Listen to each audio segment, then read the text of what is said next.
Muy buenas noches, muy buenas tardes, muy buenos días, queridos Javerín, queridas Javerot.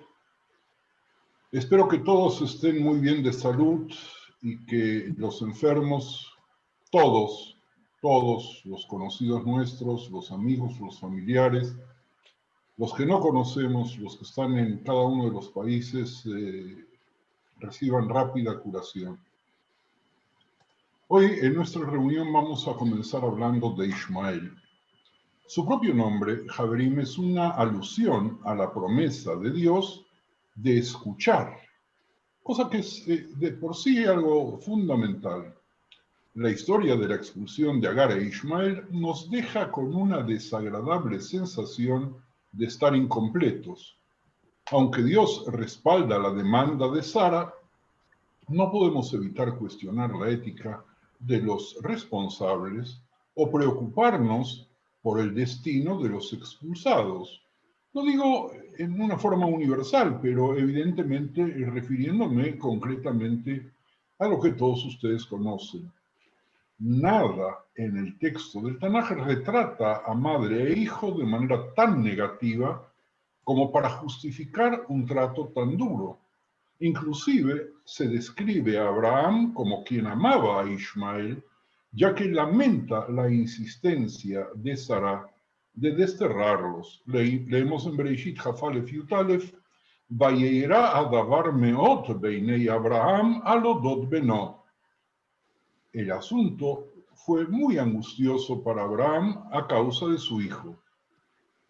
Aunque solo escuchamos sobre sus sentimientos por Ishmael en este versículo, Hazal en general está convencido que también Abraham amaba a Agar.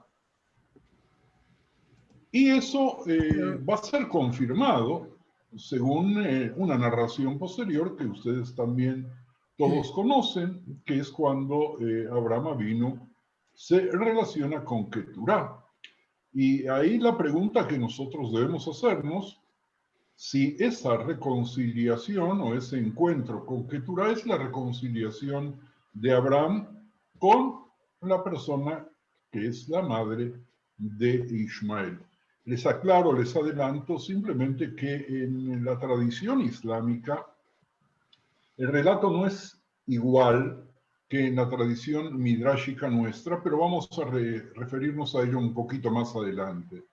En Bereshit 25, después de la muerte de Sarah de Bereshit 23 y el matrimonio de Yitzhak de Bereshit 24, Abraham toma otra esposa llamada Ketura y aprendemos allí los nombres de sus descendientes y cómo fueron enviados al oriente, al este, para no amenazar la herencia de Yitzhak. Por favor, si quieren consultarlo, apúntense en Bereshit 25, del pasuk 1 al pasuk 6.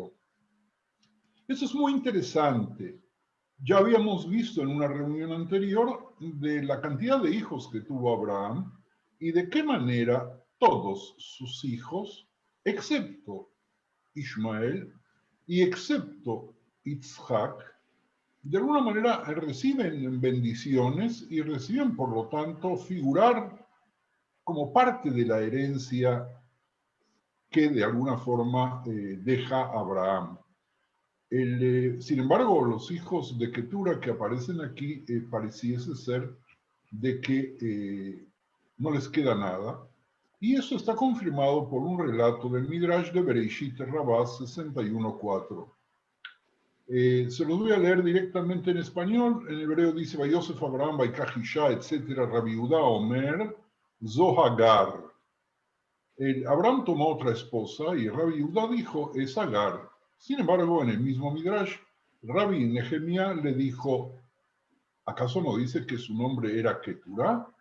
Entonces Rabbi Yehuda respondió, ella era muy fragante, es decir, la palabra Keturá, tal cual como está escrita en hebreo con las letras Kuf, Tet, Resh, como raíz, hace referencia a la fragancia del Ketore, del perfume máximo, incluso que se usaba en el Beit HaMikdash en las noches y que le daba un sabor muy especial por medio de esos saumerios y que en las tefilot de todos los días, de alguna manera, incluso estudiamos la fórmula de hacer esas ketoret. Es decir, de que, fíjense ustedes que Rabbi Nehemia dice sobre Keturah, algo que ya habíamos visto una y otra vez en este ciclo en particular, de qué manera el nombre caracteriza a las personas. Y la señora Keturah, según, en definitiva, se llama así porque tenía muy buena fragancia por sus mitzvot y por sus muy buenas acciones. En resumen, los Jajamim entienden a Keturah como si fuese un apodo de Agar, pero en lugar de que la Torah nos hable de Agar, nos habla de sus virtudes. Y eso significa que Abraham y Agar se reencuentran al final de sus vidas. Pero, ¿qué pasa con Ishmael? Miren ustedes, los psukim que nosotros tenemos en toda esta narración, los psukim que anuncian la muerte de Abraham tocan una fibra optimista sobre la relación entre los dos hermanos, en la relación entre Isaac e Ishmael.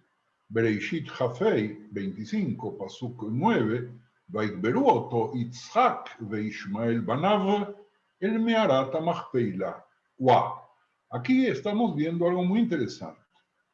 ¿Cuál era la relación entre los medio hermanos?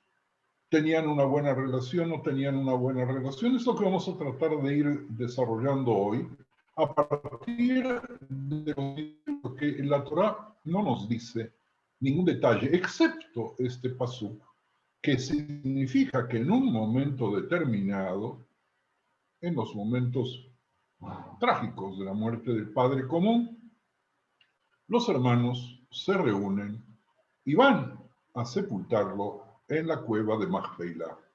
Más tarde se nos dice que el hijo de Isaac,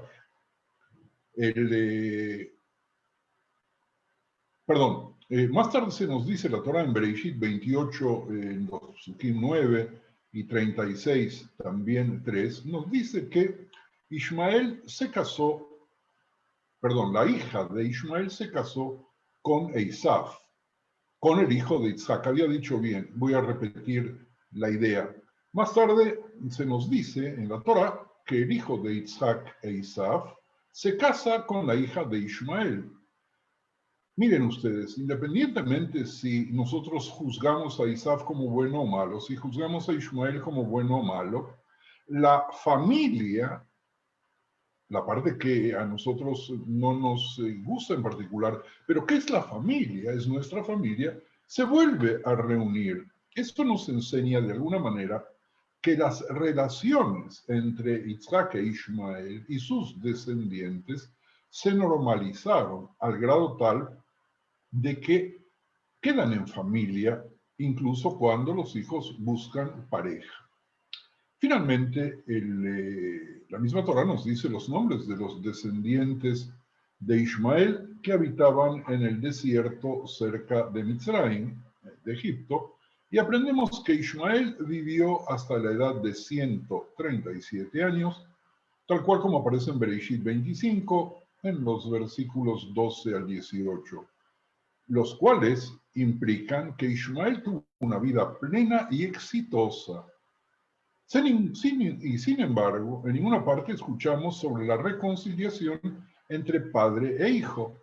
Miren ustedes, nosotros también hicimos algún tipo de referencia sobre Ismael en el sentido de que él era cazador. Por lo tanto, cosa que se repite después con quien iba a ser, si se quiere, su yerno Eisaf, que también era cazador, y que, por lo tanto, las vidas de los cazadores son inciertas porque ellos están permanentemente poniendo sus vidas en peligro. Pero aquí aprendemos de la Torah que Ismael, pese a que se ganaba el pan a través de la arquería, es decir, de la caza que obtenía con arcos y flechas, como dice Midrash, nosotros no podemos determinar qué tipo de armas exactamente usaba o qué tipos de instrumentos usaba para cazar, al vivir tantos años, significa que tuvo una vida buena, pero a lo largo de todos esos años, la Torá no nos dice si se encontró o no se encontró con su padre.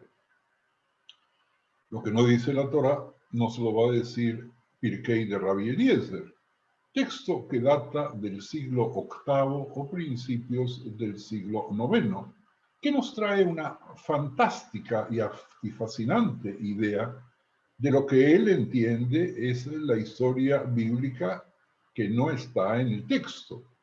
Y dice, Vayeshev bemidbar paran, shalach Ishmael velakach lo isha mibnot Moab, veaisha shema. Un segundito, por favor. Voy a revisar con vuestro permiso un segundito la conexión porque me dicen que hay problemas en la conexión. Un segundito, por favor, Javerín, discúlpenme.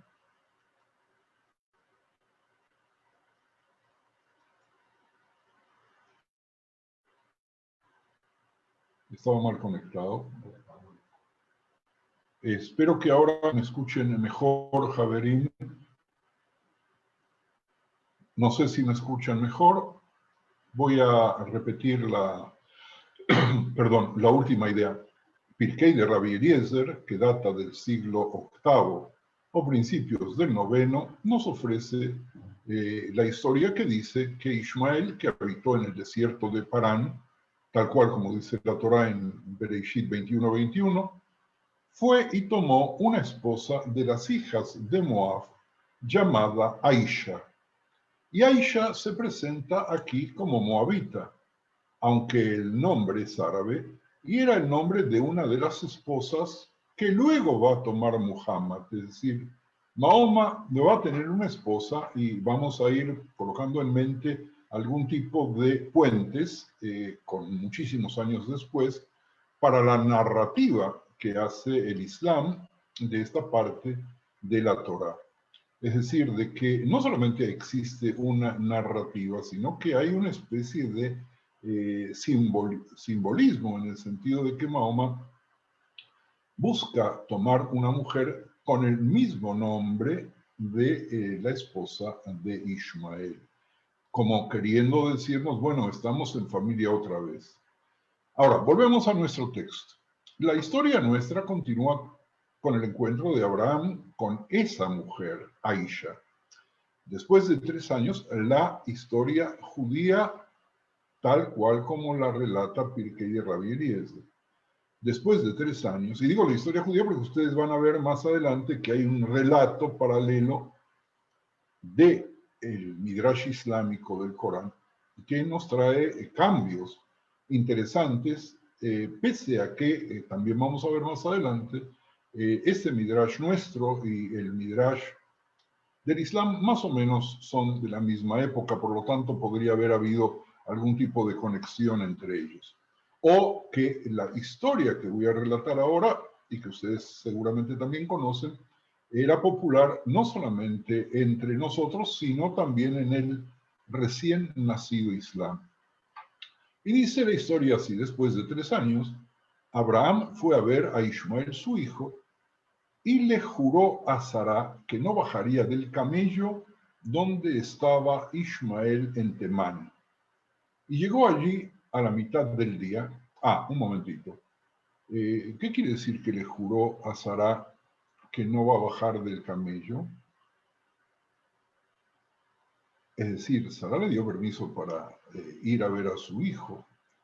Pero la condición era de que no entre a la casa, no se quede a vivir allí, quizás porque Sara temía que Agar estaba con Ishmael.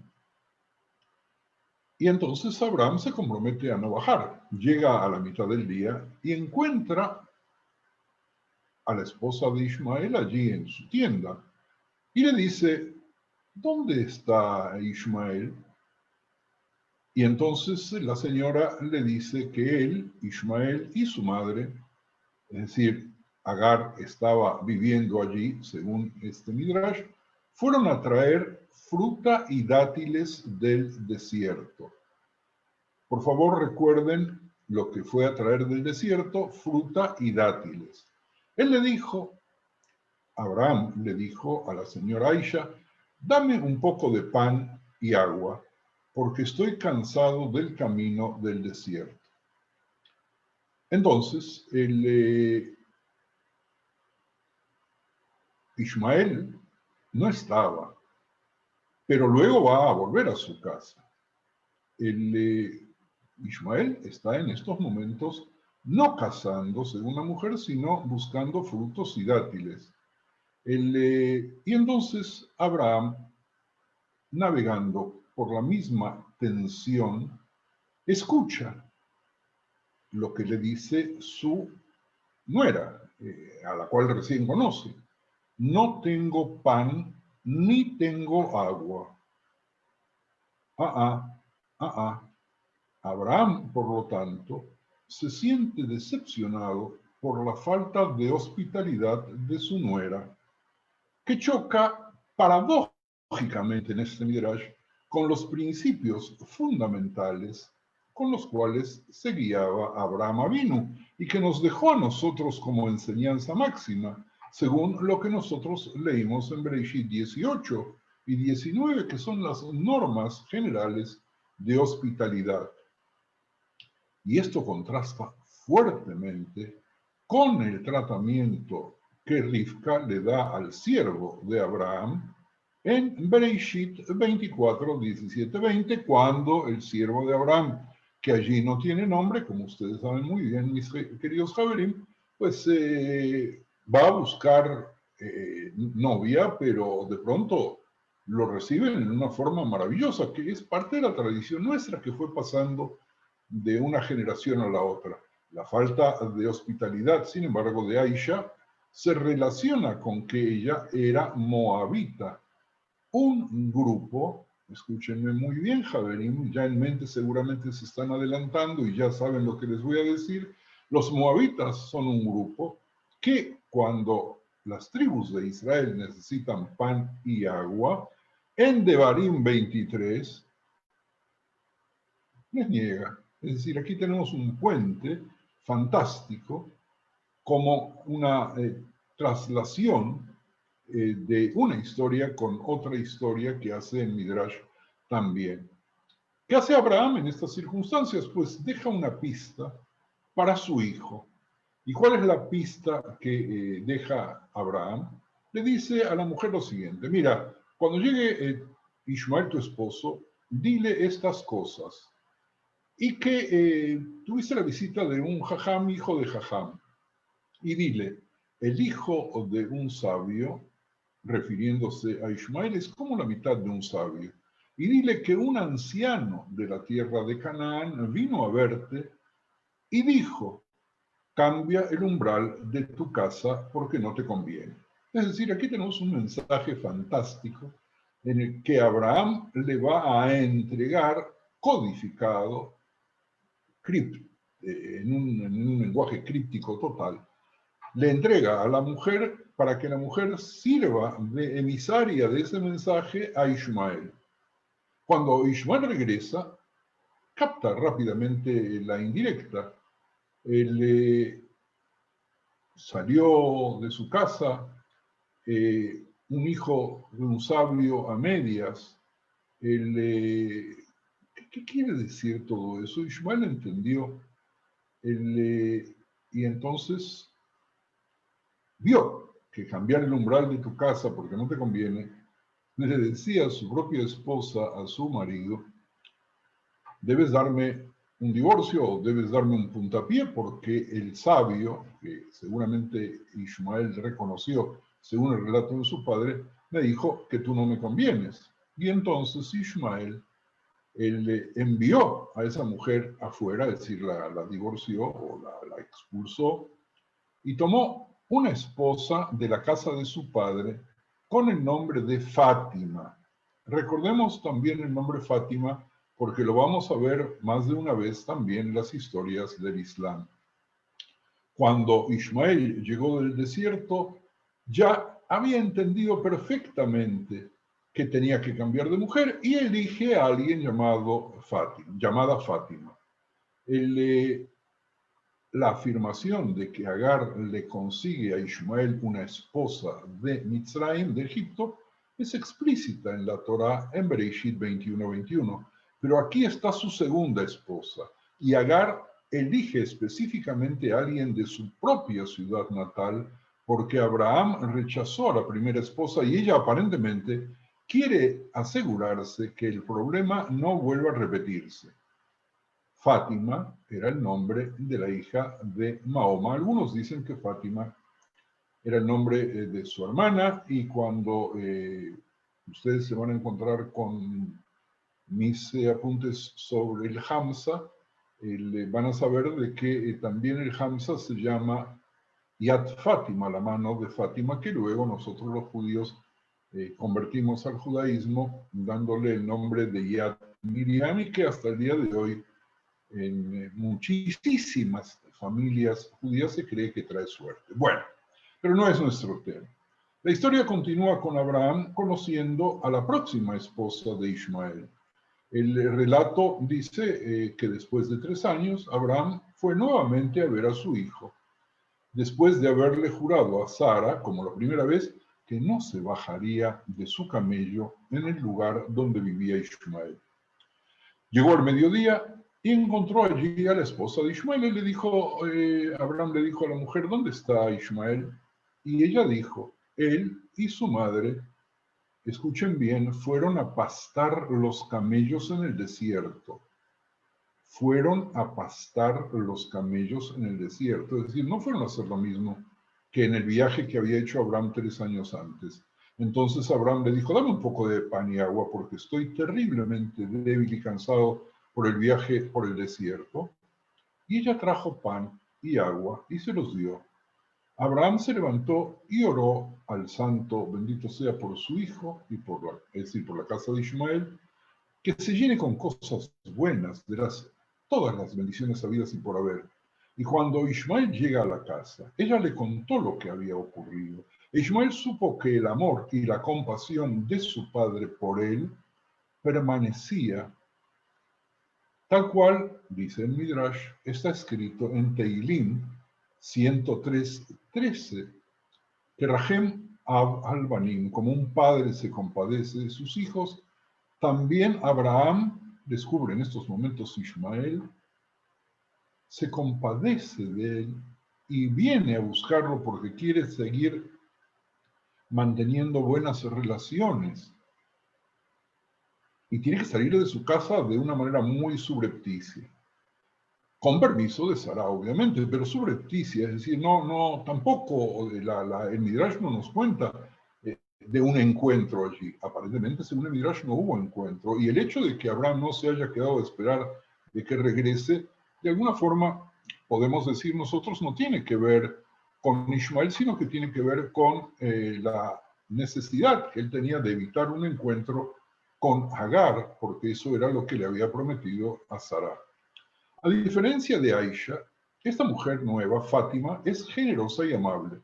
Y Abraham le deja una pista para que le dé a Ismael, igual que el relato anterior, diciéndole que él aprueba este matrimonio. E Ismael también toma eso como una señal del amor de su padre por él, a pesar de la separación que Sara impuso.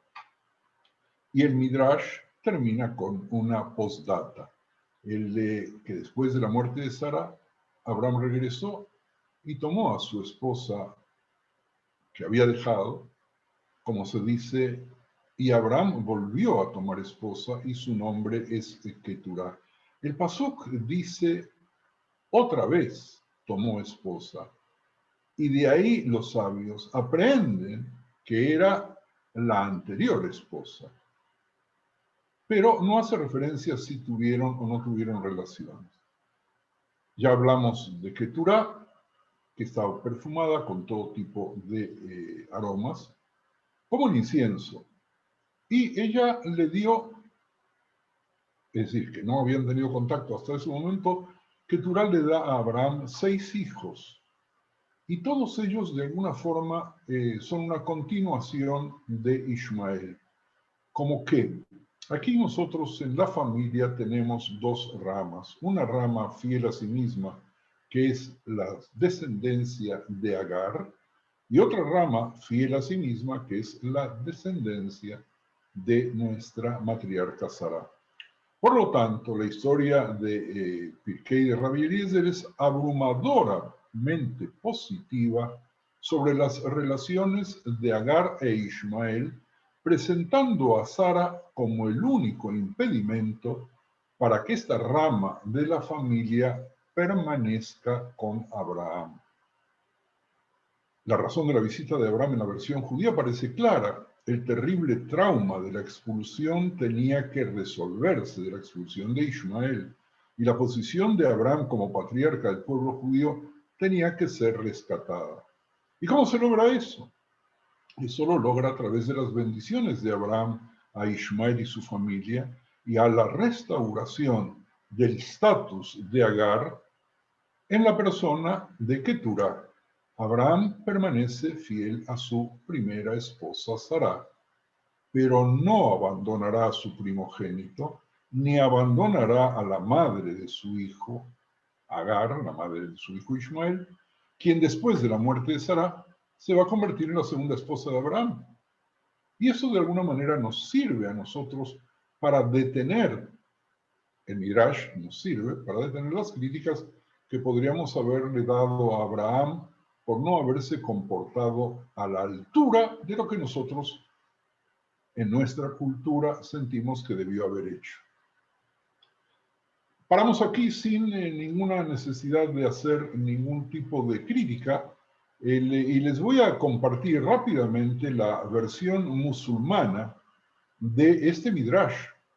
Abraham visita a Ismael en la tradición islámica en un género llamado Historias de los Profetas. Yo no hablo árabe, por lo tanto lo voy a decir muy mal, quizás al-Anbiya. Encontramos una versión de la historia de Abraham visitando a Ismael en el desierto que es sorprendentemente similar a la historia que aparece en Pirkei de Rabbi Eliezer, mientras que la ubicación del campamento de Ismael en el Midrash judío, basado obviamente en la Torá, en Bereshit 21, está en un desierto llamado Parán. La historia islámica ubica a Farán, en árabe, Farán, ¿en dónde? ¿En dónde? Nada más y nada menos que en la Meca, el lugar donde después aparecería el profeta Mahoma, nacido tantos siglos después. Un comentarista del Corán llamado Muhammad ibn Yarir el-Tabari, que vivió en Bagdad y fue contemporáneo de Saadia Gaon, Muhammad al-Tabari muere por ahí de 923 y Saadia Gaon por ahí de 942. Digo por ahí porque no es posible verificar que las fechas sean exactas, pero la historia es más o menos contemporánea con Pirkei de Rabbi Eliezer. La historia comienza, a diferencia de la historia de Pirkei de Rabbi Eliezer, comienza con la muerte de Agar, sin que Abraham y Sara supiesen, según el relato islámico. Cuando muere Agar, Ismael se casa con una mujer jurjumita. Abraham le pide permiso a Sara para ir a visitar a Agar, y Sara lo permitió, pero ella condicionó a que él no se estableciera allí. Ya nosotros sabemos eso del relato judío. Abraham partió a la casa de Ismael. Le dijo a la esposa de Ismael, ¿dónde está tu marido? Y ella respondió, él no está aquí, se fue a cazar.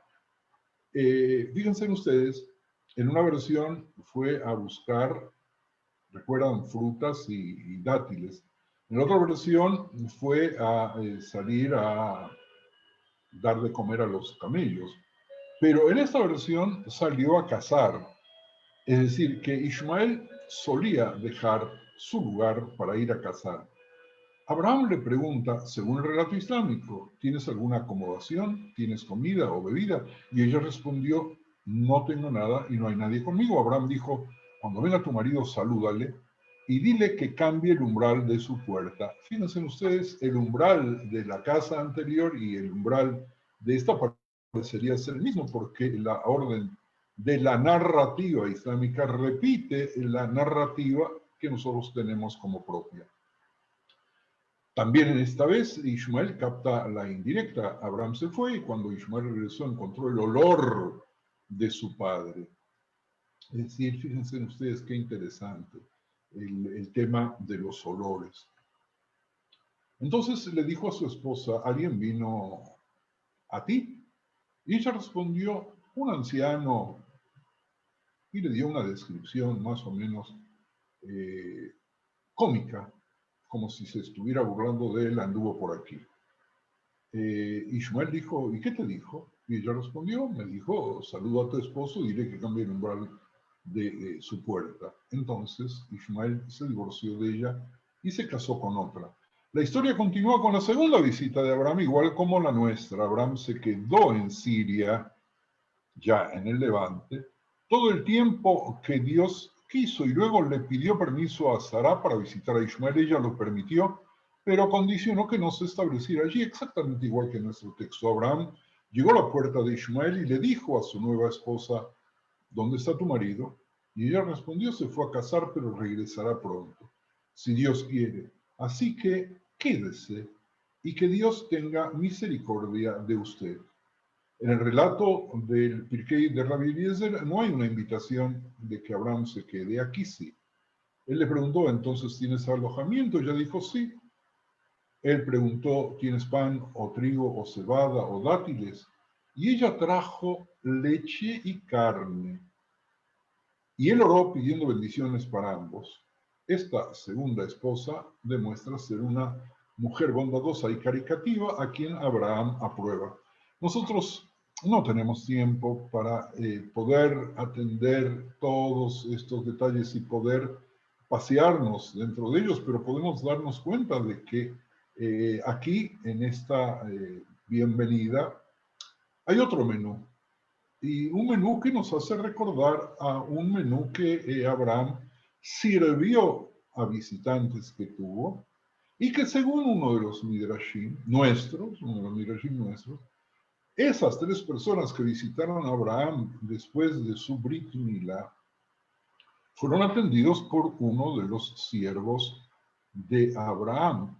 ¿Y quién podría ser ese siervo de Abraham sino Ishmael, hijo de quien, en definitiva, había sido una especie de sierva en su casa? Y entonces podemos encontrar un resquicio nuevamente para tratar de ver de que Abraham e Ishmael siguieron juntos, pero otra vez me fui del tema. Decíamos que esta segunda esposa demuestra ser una mujer bondadosa y caritativa, a quien Abraham aprueba, igual que la segunda esposa anterior.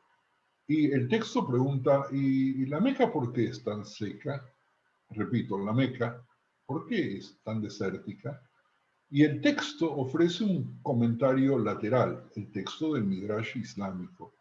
Si hubiera traído pan, trigo, cebada o dátiles ese día, ese lugar hubiera sido el más abastecido en la tierra con trigo, cebada y dátiles por la bendición de Abraham. Este comentario está destinado a explicar por qué la ciudad santa de la Meca parece tan seca y aparte de su única fuente milagrosa tan inhóspita, no tiene nada. Bueno, en nuestra época parece que tiene, pero en aquella época no habían explotado los pozos de petróleo. La esposa de Ishmael le llevó a Abraham la comida típica de los nómadas del desierto que él bendijo.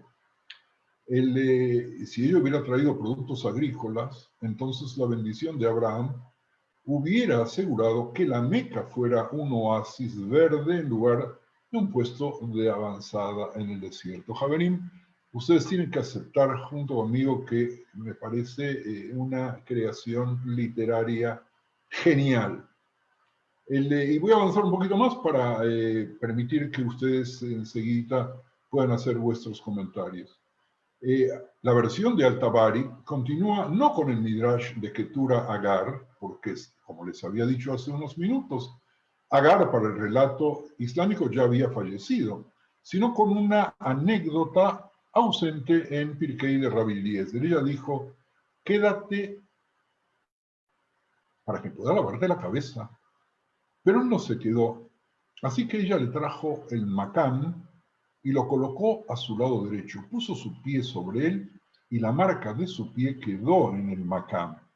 Luego le lavó el lado izquierdo de la cabeza, luego movió el macam hacia el lado izquierdo y lavó el lado izquierdo. Acá hay al principio una resistencia de Abraham para que le lave la cabeza, quizás porque también el relator islámico de alguna forma recoge la tradición judía de que no quería ingresar a la casa, pero acepta que en definitiva la mujer le lave la cabeza fuera de la casa. En árabe, permanecer también significa bajar o descender, entonces también significa bájate de tu cabello para que pueda lavarte la cabeza, que por supuesto en el desierto, después de haber hecho varios kilómetros en camellos, el pelo se había vuelto muy mal. Y luego trae el Makam Ibrahim, que funciona como una especie de taburete, para que él pueda permanecer en el camello, sin embargo, de alguna forma agacharse para que le pueda lavar la cabeza.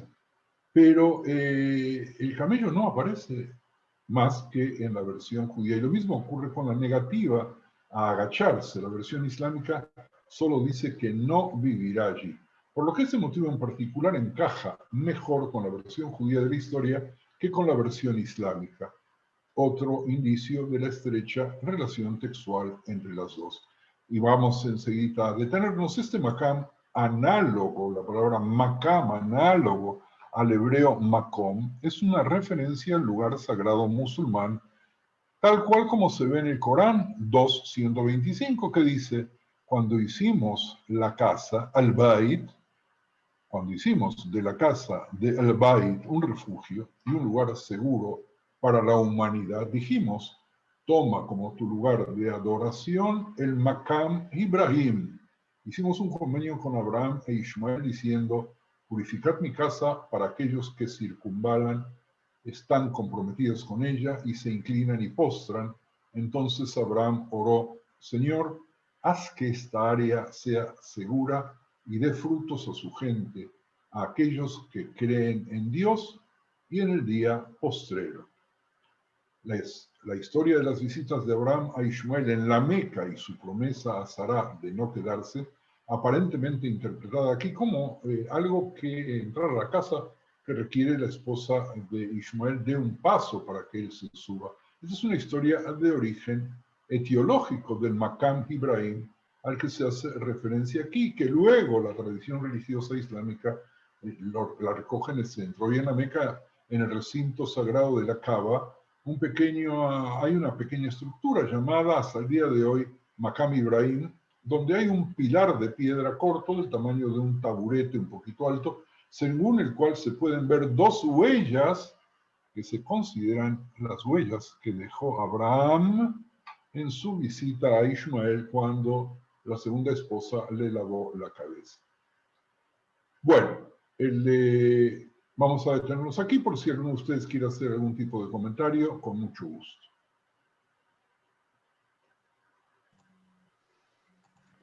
Ok, Javerim, si alguien quiere hablar, comentar, preguntar, es ahora el momento. Estamos con algunas dificultades de comunicación. Yo no puedo verlos. El ancho de la banda está muy bajo. Así que si alguien quiere hablar, simplemente abre el micrófono y habla. Yo puedo ver a todos, pero no a todos juntos. Gloria levantó la mano. Vamos a ver quién más. No me ve.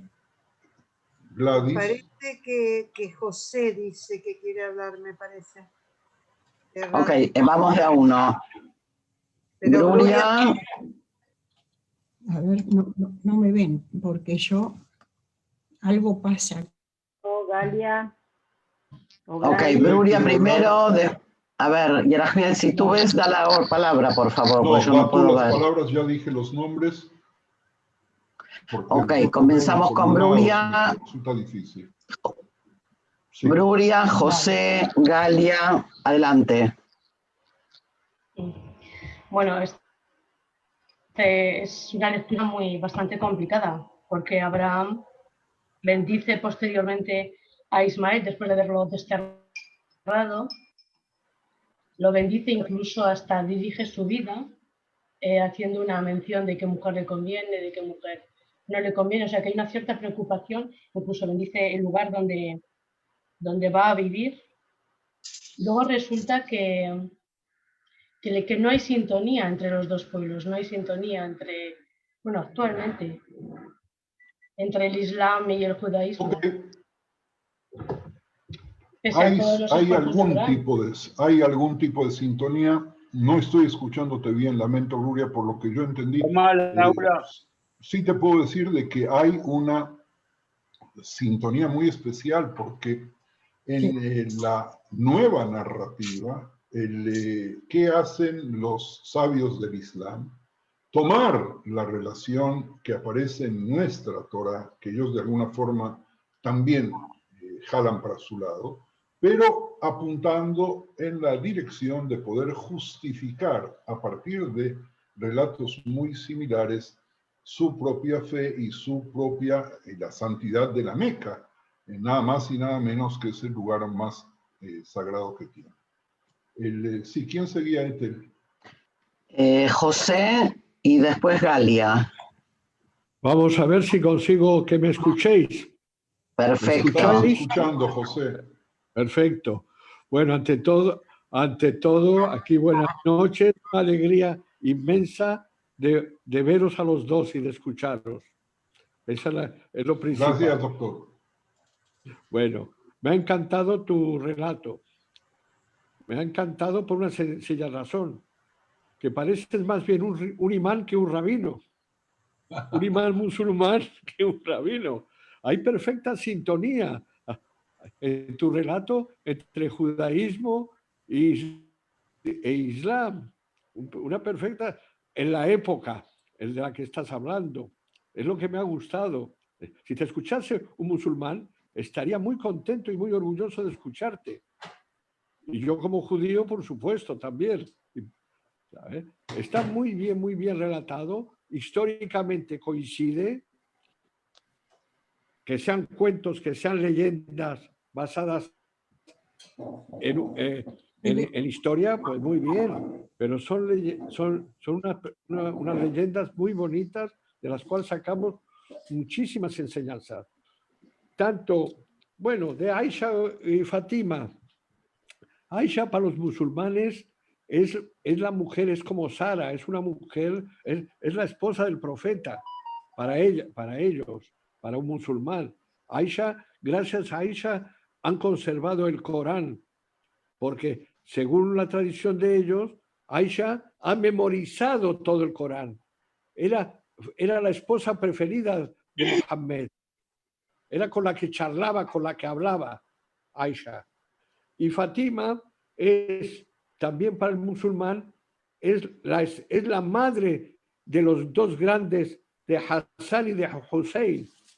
Son los grandes representantes ahora son no para los sunitas, pero en el Islam eran los grandes hijos. Hay una oración en todo musulmán que dice, muy parecida a la nuestra de Noche de Sabbat: ojalá te parezcas a Hassan y Hussein, hijos de Ftuma. ¿Sabes? Es decir, que tanto Fatima como Aisha, en tiempos modernos para los musulmanes, son consideradas como las dos grandes mujeres del Islam. Esa es la pequeña. Es decir, no hay que a Aisha, aunque haya en esos cuentos, esas leyendas, esas tradiciones, la menosprecien, el nombre de Aisha se ha conservado en el musulmán como la perfecta esposa. Muchísimas gracias, doctor. Muchísimas gracias. Un placer realmente enriquecernos con tu conocimiento. ¿A quién le toca ahora? A Galia. Sí, mi reflexión es la siguiente. Entiendo que Abraham se dirige a visitar a Ismael antes de Akedat Isaac, ¿verdad? De acuerdo al desarrollo. Si es antes de Akedat No te he escuchado. ¿se escucha? No te he escuchado, si por favor puedes repetir. Tienen perdón tú y todos los Javerín porque tenemos problemas en las líneas. Sí. No hay problema. Entiendo que la visita de Abraham a Isaac es previo a Akedat Isaac. De Abraham a Ismael es previo a Akedat Isaac. Y lo llamativo es que luego de Akedat Isaac, vemos en Bereshit 24:62, cuando bajan ellos de Armoría, Abraham e Isaac, los dos se separan, padre e hijo. Y en Bereshit 24:62 vemos que Isaac se está yendo, está en la zona del Negev, él se aparta del padre. Y leí comentarios, él está en el pozo de la Jai Roí, habitaba la tierra del Negev, como que no está con su padre viviendo, y según comentarios, es como que después de Akedat Isaac se reencuentra con su hermano Ismael. Entonces me hace pensar que esta visita previa, entiendo que fue previo a todo esto que usted, Rab, desarrolló a Ismael, Isaac también lo sabía, no solo Sara. Entonces Isaac tiene un encuentro con su hermano. Lo que es interesante, Gladys, independientemente de colocarlo en el marco de la Akedah, yo prefiero no colocarlo allí, pero lo que a mí me interesaba contarles a ustedes hoy a través del contraste de los Midrashim, era algo muy importante para mí, por lo menos. Todos estos relatos son relatos que se proyectan en la historia. Es decir, si nosotros queremos traducirlo, cosa que no debemos hacer, pero si alguno de nosotros quisiese hacer una traducción de lo que hemos visto hasta ahora, porque hay más, estoy mirando la hora, no sé si vamos a alcanzar, pero obviamente hay mucho más. Si quisiésemos hacer un traslado a nuestros días, podríamos llegar a algún tipo de conclusión maravillosa, que es que, pese a la enemistad, a veces propia y a veces creada por intereses extraños, entre nosotros y los ismaelitas, los descendientes de Ismael, hay posibilidades de reunión sin necesidad de esperar a que muera el padre de ambos.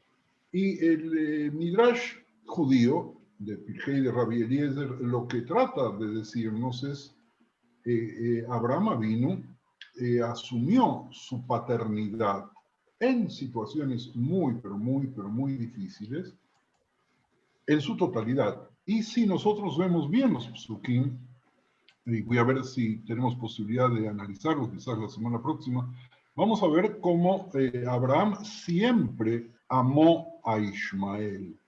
Y para Abraham casi no era necesario que aparezca nadie más.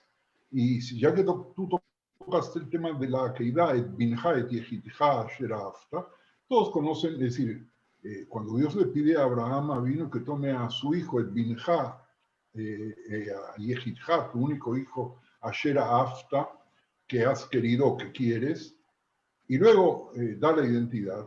Tenemos infinidad de interpretaciones, pero yo podría hacer una interpretación muy simple a partir de este contexto. Cuando Dios le dice a Abraham, Kach et binja, Abraham entiende que está hablando de Ismael. Y Ejidja, claro, está pensando en Ismael porque es el único hijo hasta ese momento de quien después iba a ser Ketura. Asher ahavta et binja et Ejidja asher ahavta, pues yo amo a los dos, pero si ya que estamos hablando del primogénito, pues lo amo. Y entonces Dios le dice, no, para nada. No estoy hablando de quien es tu único hijo, a quien tú amas, a quien en definitiva lo ves como tu sucesor, sino que estoy hablando del otro, estoy hablando de tu hijo menor, que estoy hablando de Isaac. Decirle que aquí lo que yo trato de inducirles a pensar y a razonar es de qué manera, a través de la historia, estamos hablando aquí del siglo IX, de los Midrashim, o del siglo X, en aquel entonces había también una especie de diálogo entre las comunidades. Diálogo no significa que están sentados uno frente al otro, fumando un cigarrillo, o tomando un café, o tomando una cerveza, sino un diálogo filosófico, un diálogo casi teológico, aunque el judaísmo no hacía teología y el islam en aquel entonces tampoco, pero viéndolo con en el prisma nuestro, entre las dos líneas de pensamiento que buscan ser comunes y que buscan marcar diferencias. Dado que nosotros estábamos primeros en la relación histórica, es evidente que quien busca esos tipos de acercamiento son los grandes maestros del Islam. No sé si hay algún otro comentario. ¿Me ayudan, Javerim, hablando? Porque yo no los veo. Estoy con todas las pantallas cerradas. Rabino Samuel. Sí, Samuel. A mí lo que me sorprende es la distancia en el tiempo. Es decir, ¿quién le contó a Mahoma esto para que él pudiese trasladarlo en la cultura musulmana de esa manera? Ya sabemos que era un viajante, comerciante, y que se encontraba con mucha gente de varias religiones y culturas. Pero esa similitud, igual había otro tipo de mensaje allí, debido también a que él se identificaba mucho con el pueblo judío, puesto que fue donde fue a refugiarse cuando le echaron de la Meca. Luego hay una etapa un poco rara en la cual no nos considera aptos para poder apoyarle y nos elimina físicamente, pero sí había una especie de identificación, es decir, parece como que si fuese el judío, es decir, abrahámico, pero con una identidad muy próxima a la nuestra. Sam, en tu pregunta está la respuesta, brillantemente redactada. ¿Por qué? Porque, en definitiva, algún tipo de interacción había. Es evidente que quizás en paralelo nuestros sabios, los sabios del judaísmo, compartían el estudio con personas que no eran judías o que fueron judías y que dejaron el judaísmo, pero que de alguna forma querían reconciliar las cosas. Y es muy interesante, otra vez, por el valor universal que tiene este relato, no solamente por el valor que podría tener como parte de nuestra tradición común. No estamos hablando de un dato histórico concreto, ni en el relato de Pirkei de Rabbi Eliezer, ni en el relato de los sabios islámicos. No estamos hablando de historia en el sentido moderno, sino de relatos que van pasando también de generación en generación. No en vano, hace unos instantes hablábamos de Habayit, en árabe al-Bayt, que también por el sonido, porque las palabras son iguales, es evidente que lo que quieren hacer es un puente que hoy día les resulta a sus descendientes tan difícil entre el Beit HaMikdash y la casa santificada que Abraham construyó o que ordenó construir para que toda la humanidad vaya a peregrinar en la Meca y proclame, como dice el Corán 22-27, y proclame la peregrinación a la humanidad.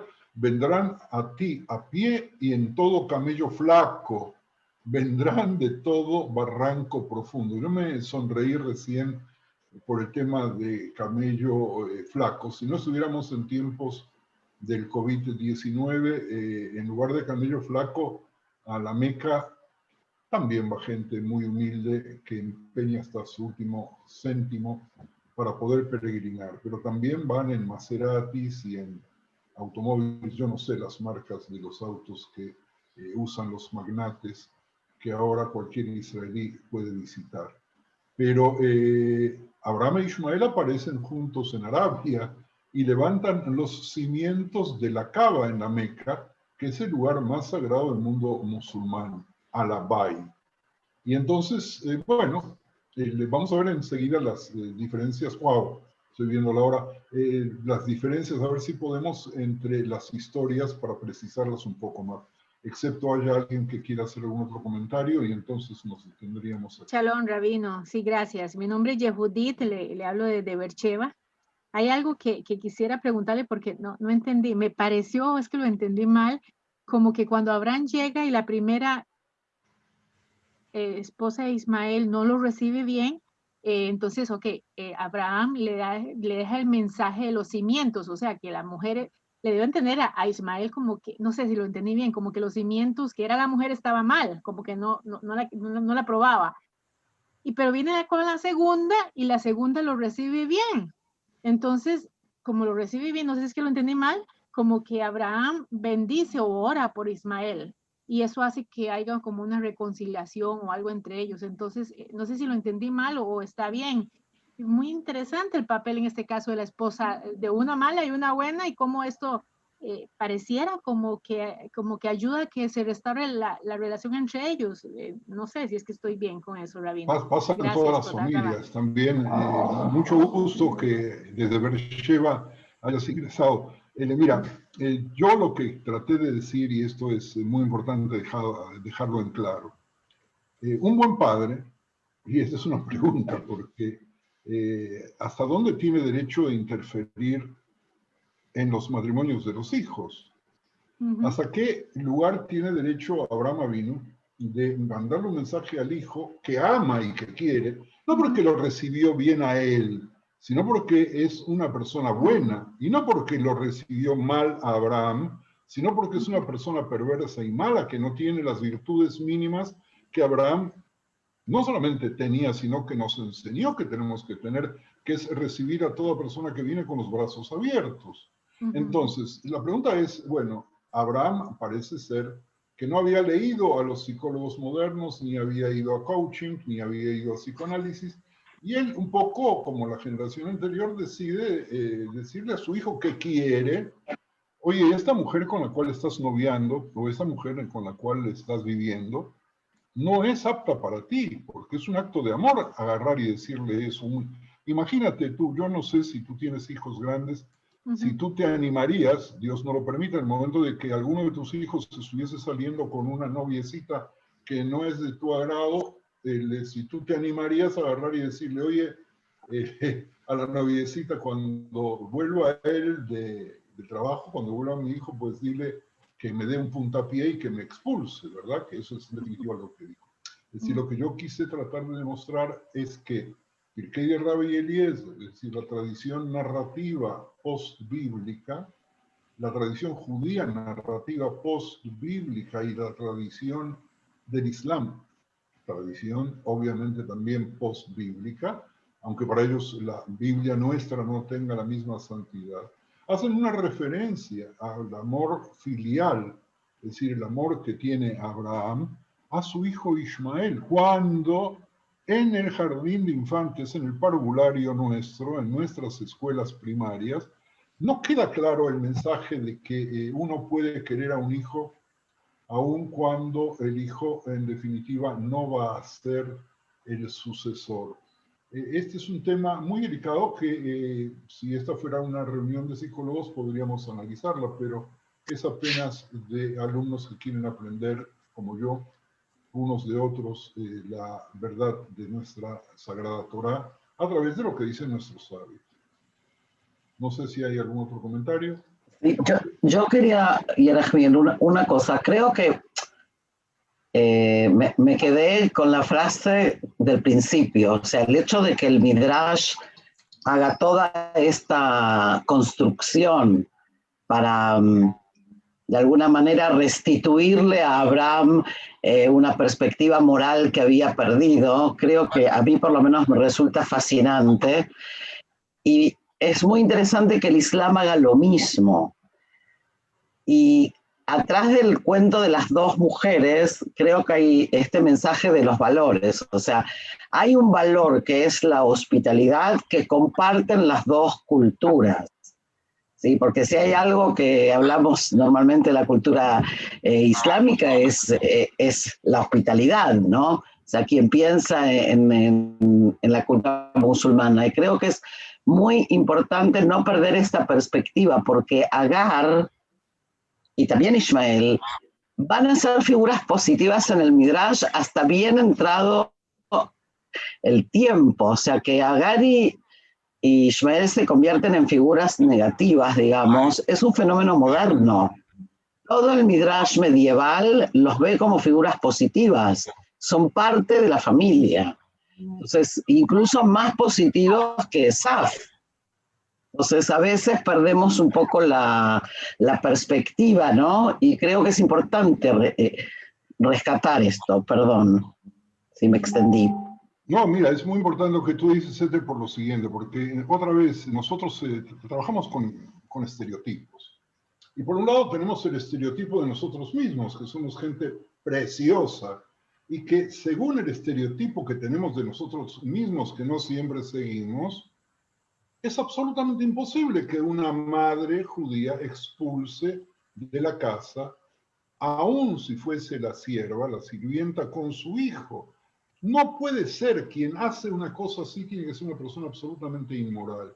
Y si Abraham Avinu le sigue, pues está comportándose en contra de los principios del estereotipo judío que no estamos analizando todavía, ni sé si lo vamos a analizar en algún momento, cómo está contemplada esa relación del vientre que se alquila o que se toma en los códigos, como el código de Hammurabi, que probablemente podrían haber dado pautas de conducta a todos los personajes de nuestra historia y cuáles tipos de valores prevalece uno sobre el otro. Nosotros, si tenemos que enseñar hoy nuestra propia historia según el relato bíblico sin comentarios, ateniéndonos únicamente a la letra de lo que dice la Torá, nuestros pelos se pondrían de punta y sería muy fácil que critiquemos a Sarai, que critiquemos a Abraham. Si profundizamos un poco, como lo hicimos hoy a través de un relato, de una narración midrashica, vamos a darnos cuenta de que Abraham amaba a Ismael, que Abraham no quería sacar, que Abraham cuando lo saca igual lo va a visitar o trata de ir a visitarlo, pese a que su propia esposa Sara, la cual amaba, no ve con buen gusto que salga a hacer eso, y no va una vez y no la encuentra, pero se preocupa del futuro de Abraham, de Ismael, perdón, y luego regresa y otra vez hasta que aprueba, y después vemos cómo el mismo Abraham, que aparentemente se comportó mal con Agar, y que no tuvo relaciones Agar con nadie hasta que regresa como Ketura a la casa de Abraham, o Abraham va y construye una casa nueva, y recién ahí se vuelven a unir y a reproducirse tal cual como la señora Agar. No hemos visto todavía eso, pero hay un relato que habla de que Agar había abortado a su primer hijo, pero ese es un tema otra vez que la tiranía del reloj no me permite avanzar para allí, pero sí para concretar muy fácilmente, decir de que hay una segunda forma de ver las relaciones en la familia, y esta vez endulzada, no solamente por la cultura nuestra, sino también por la cultura del Islam. Rabino, vamos a dar lugar a una... Rabino, perdone, me parece extraordinario que un rabino ashkenazí tenga la sensibilidad de ver en lo musulmán una hermandad, y le felicito por ello, porque si hay algo que tienen los musulmanes mucho más desarrollado que nosotros los judíos es la hospitalidad.